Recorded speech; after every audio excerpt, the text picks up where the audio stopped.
From the campus lights to the game day fight, Texas dust on the boots, packed out stands in the sun. Every school has a story, every season has one. Turn it up, lean in close, hear that crowd start to roll. The Cory Hogue Sports Show, the Cory Hogue Sports Show. Big stories and real conversations, bring the truth, let it roll. The Cory Hogue Sports Show, the Cory Hogue Sports Show. For the schools beyond the spotlight, where the heart of the game still shows. This is the Cory Hogue Sports Show. If you can hear me, I'm not exactly sure you can. If you cannot, let me know. Make a comment. If you can hear me, welcome. This is starting wonderful. If you're watching on Facebook, YouTube, or Substack, leave a comment, get them in. If you can't hear me, let me know, and we can just start this whole thing over again.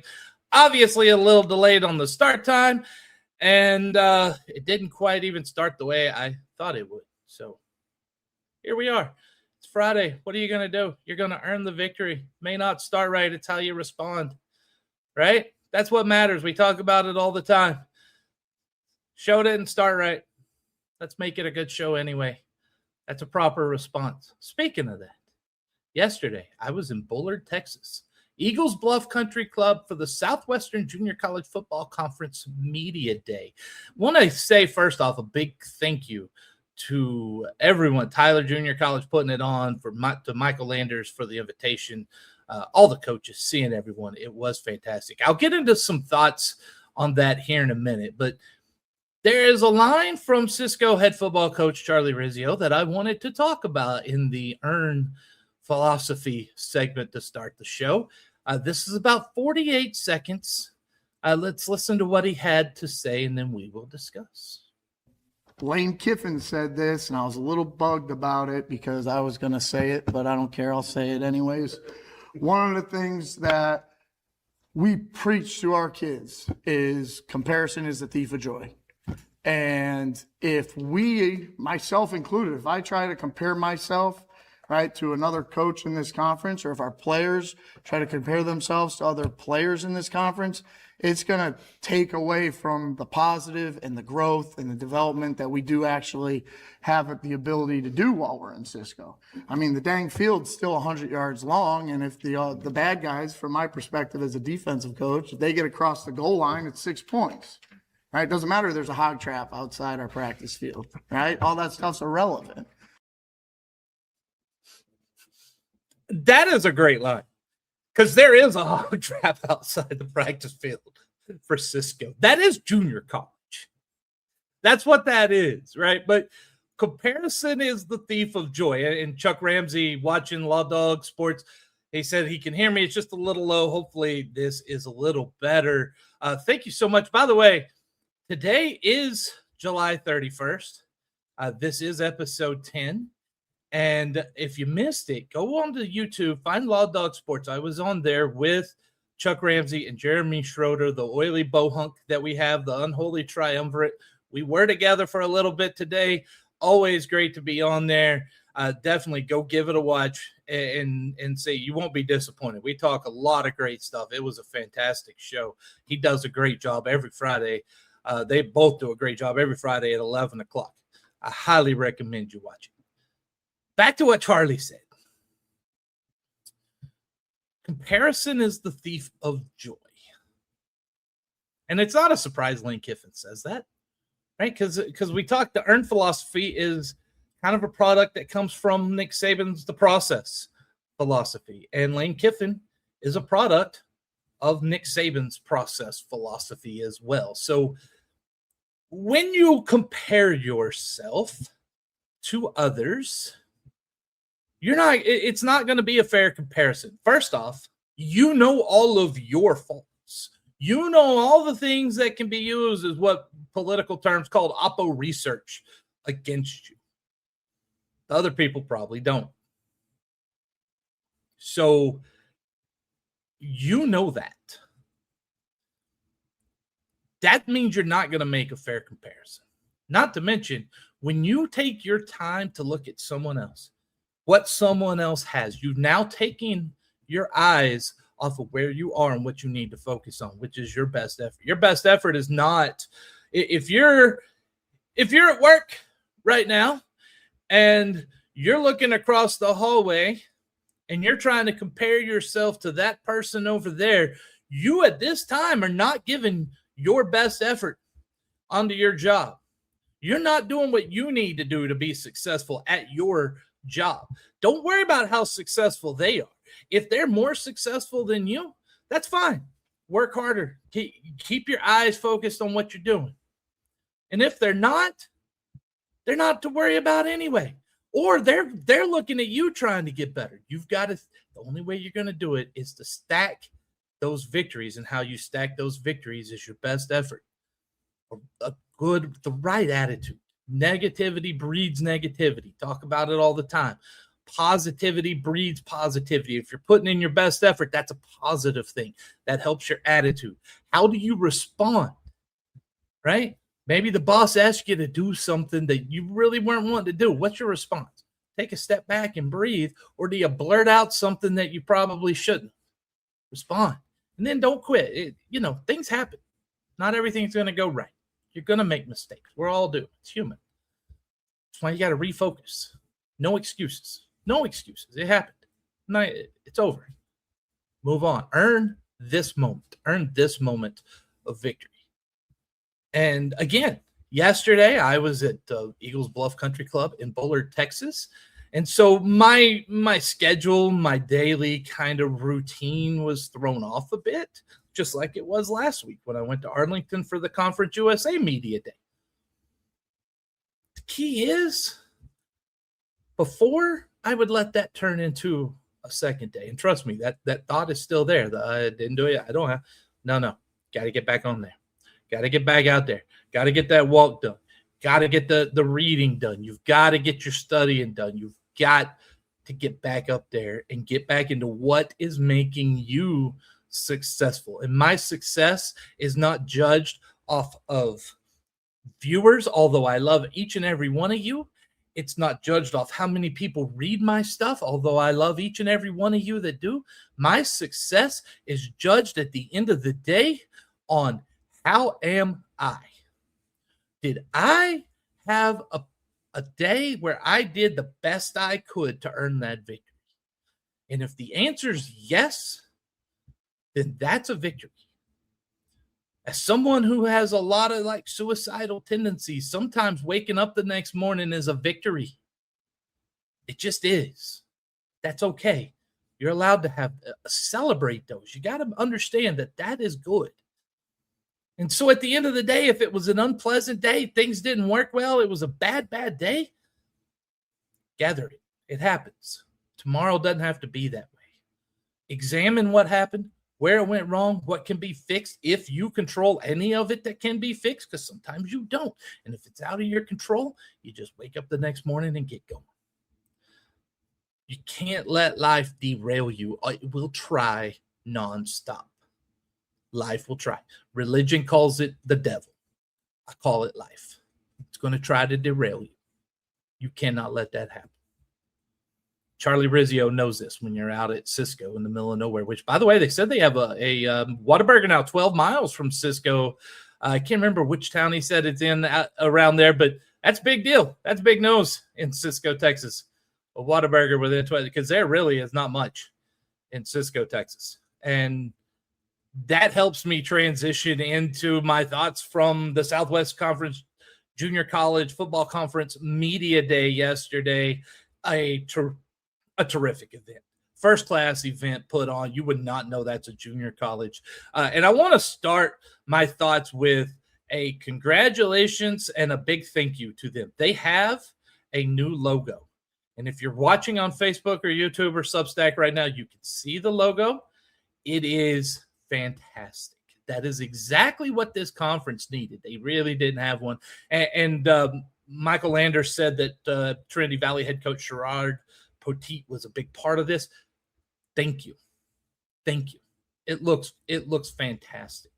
It is what this conference deserves. This is the best conference in junior college football.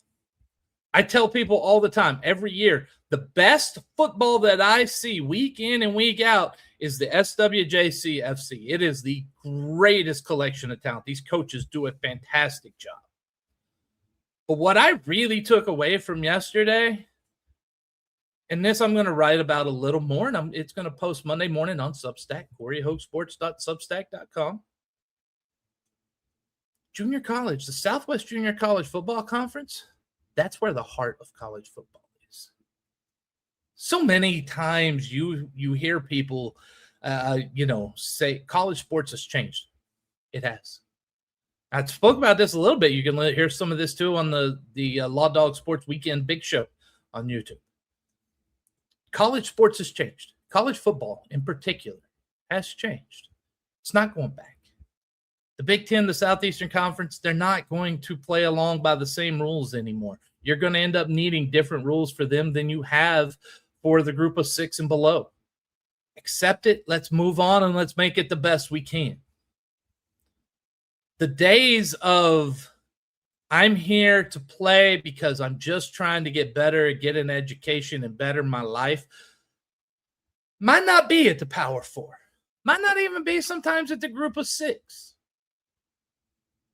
But it's a JUCO. Every single coach, to a man yesterday, knows their job is more than wins and losses. Yes, that's important. Of course, it is. But their job is to get those players a 4-year degree. Whether you're at Tyler or you're at New Mexico Military Institute or you're up in Snow College, which, by the way, the addition of Snow College makes this conference even better. The winner of this conference should be a national semifinalist every year. They're a top 4 team. The end, period. Do not come at me right now with anything else.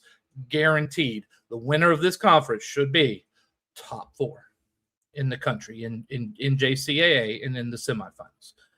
Write it in. That would be like the champion of the Southeastern Conference not getting in the college football playoff. It's not happening. It's not happening. The champion of this Southwest Junior College Football Conference must be in the national semifinals. End of story right now. Until they prove otherwise. And this conference is so deep, so good all the way through. It is really tough, really impressive. But these coaches, while national semifinals is a great thing to be, Tyler trying to repeat as champion, it's a great place to be. Kilgore, Willie Gooden trying to take that place. That's not the whole mission. Their mission is those guys that they put on the 4-year schools. That not just the Power 4, and trust me, their talent litters Power 4 rosters. They also group of 6 rosters. They also send people to D2s. Those are scholarships. That's helping these guys. That's helping them get better. They're in JUCO for a reason. And often the reason can be grades. Maybe they got in trouble. This is a chance. And these leaders of these football programs are showing these young men the way, and some of them won't take to it. I get it. That's how it is. You can't make everybody drink the water. But there will be those that do, and you celebrate those, and they send hundreds of players on to 4-year schools every year. And that's how you know this is a successful conference. That's how you know these coaches are successful. And a lot of these coaches in the conference have been there for years. Years. They understand. And it's not just about the players getting to a 4-year. As some of the coaches talked yesterday, it's about those assistant coaches moving up too. These guys that are the head coaches, if you're there 8, 9, 10 years, you're probably not worried about trying to go up to another conference big time. You're not worried about it. But all these other people around you, you want to, because you take pride in that. And that's where the heart of college football is. That's the heart that many people decry is missing. It's not missing. It's still here. It's just not in the FBS. You got to come down here and find it. And you will find it in JUCO. You will find it in Division III, where they still do not have athletic scholarships. You'll find it in D2. You'll find it in FCS. There's not a ton of NIL money that's really changing a lot of things in the FCS. There's a little more, but compared to what you're getting in the Group of Six or the FBS, it's called lunch money. It's really all you get. And when I talk to coaches in non-FBS, they say that. It's lunch money. This is the heart. And to be around that yesterday, to be around those head coaches, those men, those leaders, the fantastic people, everyone around there, getting to see Jack Stallard and Hicks and all of the guys who are just incredible writers, meeting Chris Craddock at Kilgore. It just affirmed that where I am right now is where I need to be. It's not about anything else. I felt a connection with, because those head coaches, they're doing what they need to do. They are where they need to be. And so am I. So we're here. We're in this together. It was a fantastic media day. Huge thank you to everyone involved. There will be content coming out about that on Monday. I'll tell you, my schedule the last few days has been nuts. Absolutely crazy. Wednesday, the last show we had was my daughter's birthday. It was her 25th birthday. In January, she'll turn 26, even though her birthday's in July. I don't do math that way, just so you know. And so we had a dinner Wednesday night, left the dinner 8 o'clock-ish, traveled to Tyler, got a little sleep, woke up, packed, went to Bullard, was at the media day, left the media day 12:31-ish, drove home. As soon as I got home, I had about an hour, unpack, say hello to the family, get ready for the March to the Pod podcast last night. If you missed it, you want to go look at it. March to the Pod. Remember, it's the number 2, marchtothepod.substack.com. Bauer Stadium. Sam Houston has a new press box. Bauer Stadium finally has a new press box. It is fantastic. It is beautiful. It is not perfect. And if you want to know why it's not perfect, go to the Substack. You can listen to the podcast yesterday and find out why, or you can wait for me to get the story up on where some things are kind of missing a little bit in the new press box. So I had that podcast last night, and I had that posted, and at that point, I was exhausted. Woke up this morning, got back into my routine, hopped on with Chuck and Jeremy on the Weekend Big Show, and now here I am. I wouldn't give it up. This is. Remember, we talked a couple weeks ago about embracing the mundane. This is the mundane, but you gotta love the mundane, and I do. That's why I'm here. Moving on to the other topic of this show, it is time for the final conference predictions of 2026. We're at the United Athletic Conference football predictions for this year. We're going to go in reverse order. And we are starting with the newest team in the FCS and UAC, the team moving up from Division II, the University of West Florida. That's right. The team that lost to now East Texas A&M was then Texas A&M Commerce in the 2017 National Championship game in Kansas City, is now FCS and part of the United Athletic Conference, which is a combination of the WAC and the old Atlantic Sun, which they now, it's like the unison over both of them. They've got a cooperation going. West Florida comes in, and look, they bring an impressive Division II resume. And they're a program accustomed to competing for championships. This is the FCS level. This isn't coming in, starting a program at D2, which they did, and they were quickly successful. I have no doubt this program can become successful quickly at the FCS level, just not in 2026. It is too hard to overcome during that transition, trying to get those scholarships, the depth needed to compete in this conference. This UAC and South Wayne Conference, it is hard to compete nowadays. It is not easy at all. And this transition is difficult. Adding scholarships, money, recruiting, and also you're having to recruit kids and tell them that they're not going to play in the playoffs for a few years. Good luck. Ask Todd Whitten over at Tarleton what that was like. The fact they still won games and had a winning record was impressive. Got to feel the same way for West Florida right now. They're going to have to build. They got to build depth. They got to build stronger on the line. They're going to need so much more on the offensive and defensive line. And they are facing a conference schedule that will test you. And attrition is a real factor in the United Athletic Conference. West Florida should eventually become competitive. I really believe they will. But their first season is going to have more struggles than victories, in my opinion.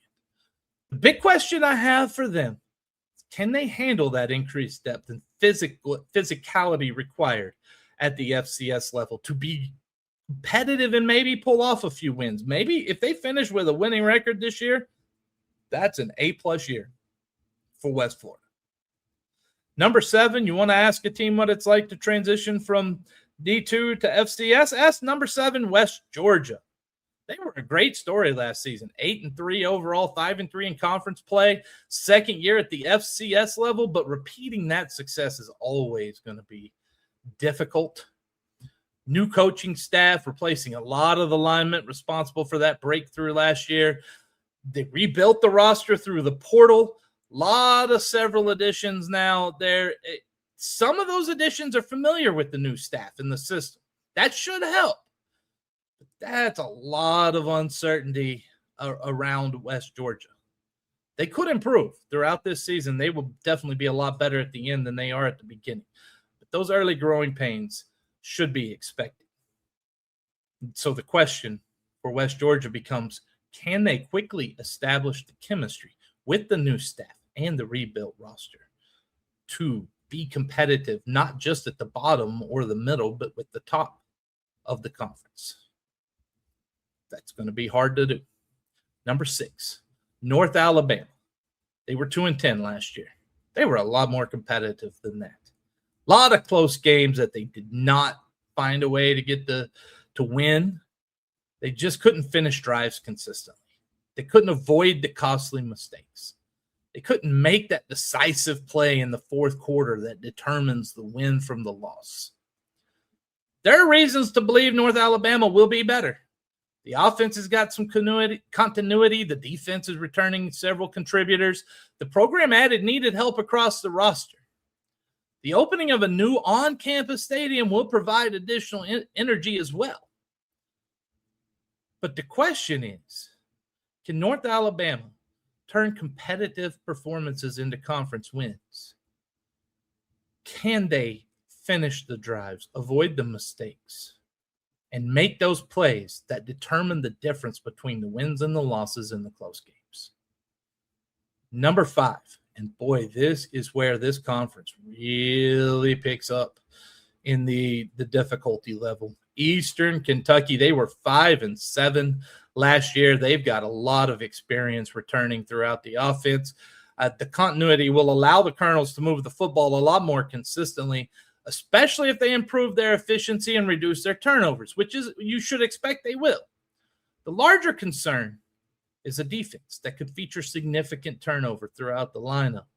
They added multiple transfers to address a lot of their losses, but relying on so many new contributors creates a lot of uncertainty. They're going to be competitive, no doubt about it.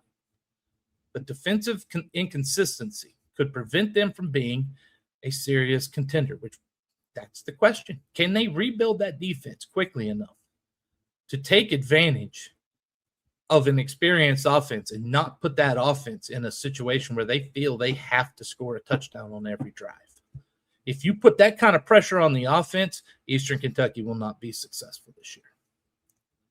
Number 4 in the UAC, I have Central Arkansas. They're positioned to make one of the conference's biggest improvements after finishing 3-9 last season. They've got experience at receiver, experience on the offensive line, and a lot of the defense. They have a strong foundation this year that more than they had a year ago. Primary question for them comes in the offensive backfield. UCA will need new contributors to settle the quarterback and running back positions. Cannot afford to have another season filled with offensive inconsistency. Their schedule's rough. The Bears are visiting Abilene Christian. They're visiting Tarleton in consecutive weeks. They still have enough talent to return to the upper half of the league. The question for Central Arkansas, can they find enough stability in the backfield to complete a turnaround? Number 3, Austin Peay, the Governors. They finished 4-4 last year in the UAC. They enter 2026 with a lot of experience returning, and they have the ability to challenge for the conference championship. A lot of pieces come back, especially on offense, and the defense has experience returning at each level. They've got a nice schedule. Tarleton and Abilene Christian, they're traveling to Clarksville. That gives the Governors a chance to shape the conference race, and at home, they could be a surprise team. Definitely one that could finish above the number 3 here.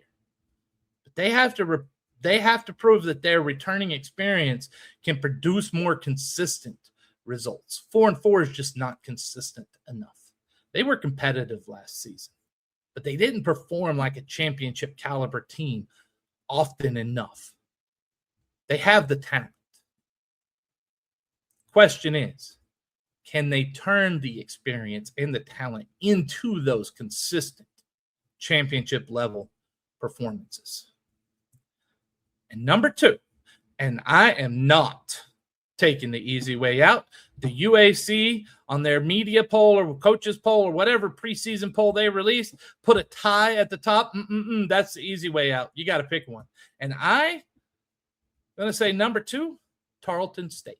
Historic season last year. Again, every year, Todd Whitten is a historic season. Every year. That man knows how to coach football. They were 12-2 last year. They shared the conference title. They have established themselves as legitimate national contenders, and they continue to build one of the deepest rosters, not just in the conference, but in the country. But this isn't the same team that powered through last season. They're going to need a new quarterback. They got to rebuild that offensive line that was so good last year. They had to develop some new contributors along the defensive front. They have some questions. Look, this staff has consistently and successfully managed roster turnover. And so I believe the Texans remain talented enough. I believe they have all the pieces needed to win the conference this year. But they're going to have to come together when these most important conference games arrive. They have earned the benefit of the doubt, which puts them number 2 ahead of Austin Peay. But can they beat Abilene Christian? They're going to have to prove it to me. They're going to have to prove it to me. You're going to have to beat Abilene Christian.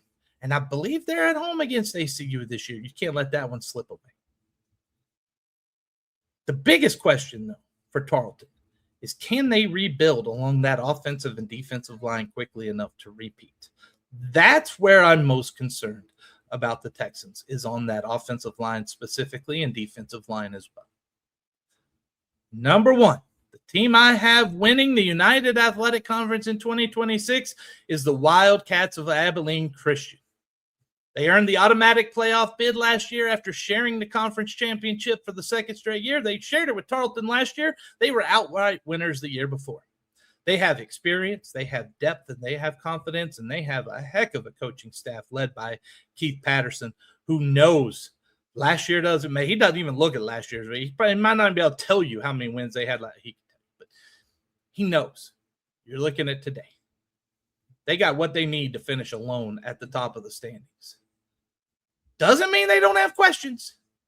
Important positions to replace. Who's quarterback? Stone Earl's gone. Maverick McIver's not here. Who's the quarterback? There's an intriguing freshman, Joe Castles. Great, but he's a freshman. Hey, you got a transfer from UT Permian Basin, Cannon Gibson. Is he the guy? There's a lot of other guys in there. They have a really talented room. The question I have for them right now is who's going to take over the reins of that offense? They're going to need someone to step up and be that leader. That's what they're going to need. Who's that going to be? That's what they got to find out in camp. And you've got to find it out before you start the season because they open the season with Lamar. You open the season with a de facto playoff game against another team that made the playoffs last year and likely going to be there again this year challenging for